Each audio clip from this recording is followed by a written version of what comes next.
Cannabis Media.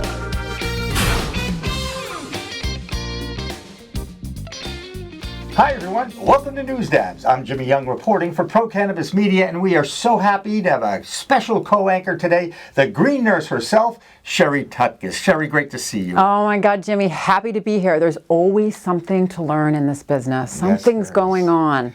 Yes, there is. Since we are producing this out of Massachusetts, we continue to cover the vaping crisis and the vaping ban put in place by Massachusetts Governor Charlie Baker. Yeah, there was a second Massachusetts person who has died from a vaping-related illness, bringing the vaping death toll up to 37 people in the United States. That's too many. As a registered nurse, Sherri, can you explain what is going on with these people getting ill from vaping? Well, a lot of it has to do with the illicit market. When people are making vaporized cartridges at home, they're mixing it with substances that we should not be inhaling. For example, MCT oil is a medium-chain triglyceride found in coconut oil. It's fat. We should not be inhaling fat molecules because that can cause lipid pneumonia, which they cause popcorn lung. Right. Other ingredients, PEG, PG, VG, which is vegetable glycerin, vitamin E acetate, these are all things that are not meant for human consumption in our lungs. Right, and somebody's putting them in there, and we don't like that, and that's why more regulation is needed in this space. Now, there are a number of patients who use cannabis medicinally, and they are going after the governor's ban in court now, since this is their preferred way of taking their medicine. They want to have access to it. Their argument has to do with the governor overstepping his authority because they believe only the Cannabis Control Commission has the power to control cannabis as a medicine. So, Sherri, can you explain the safety concerns that medical patients have, or even why they prefer to use vapes to inhale their products? Okay, so the case safety concerns when it comes to medical cannabis patients has to do with their immune system. Okay, we always have to be really careful what we put into our bodies, because what we're putting into our bodies either supports our system or doesn't support that system. It's really important to have clean, tested medicine.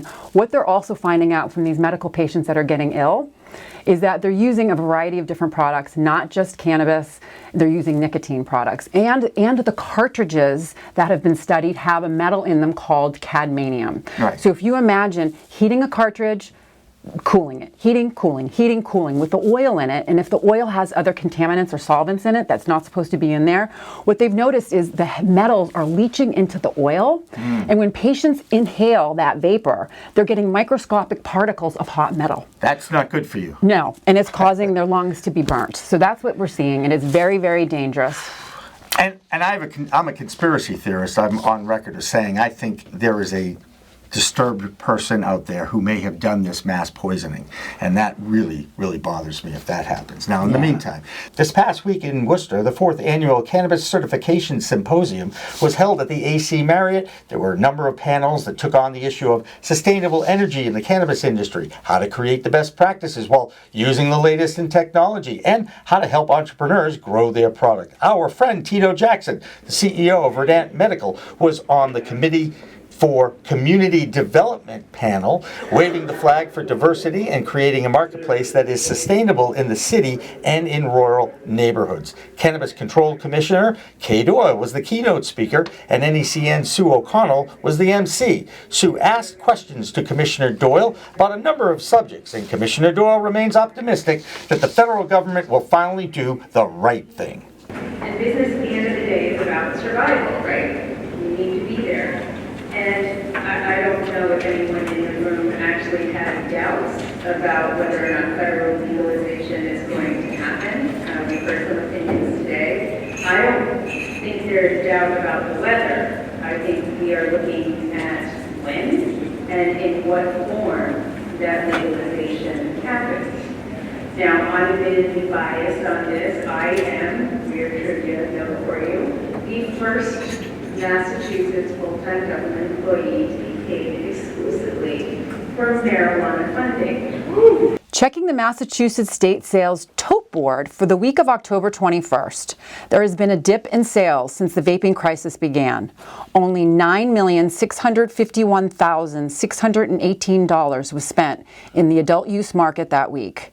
That brings the yearly total to $364 million since last November 20th.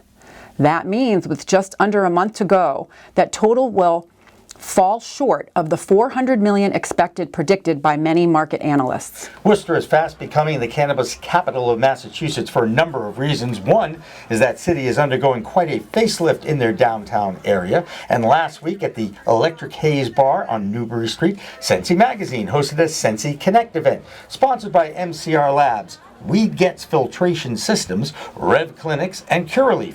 About 100 people showed up to mingle and network. Associate publisher Rich Guerra explains why that is so important to Sensi.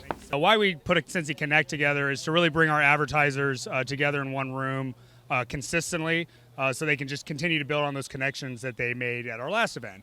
It's just a B2B private networking environment.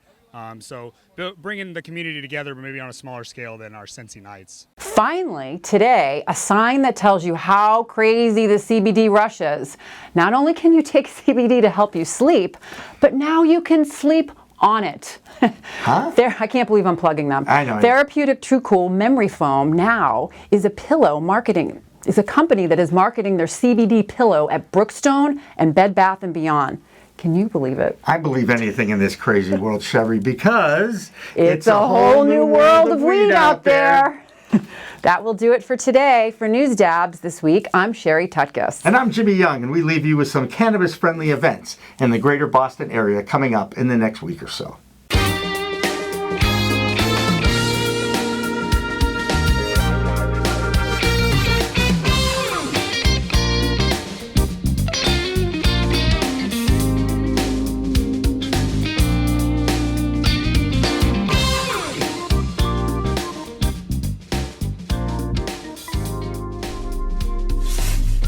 We are Pro Cannabis Media.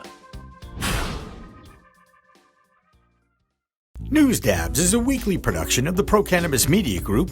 It is supported by Alternative Compassion Services in Bridgewater, Massachusetts. ACS is a leading provider of medicinal cannabis at 693 Elm Street in Bridgewater.